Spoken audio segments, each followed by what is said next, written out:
the international trends globally, they vary so much because think about all of the different things that influence that. You have culture, society, you have customs, you have things like trends, which are varying not just through geography, but also through time.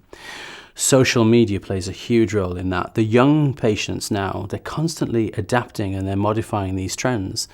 So you have to be very dialed in to understand what they all are. And take, for example, in certain regions, there is a specific genotype which drives a specific morphological structure, which means that there is a result which they need more than other people.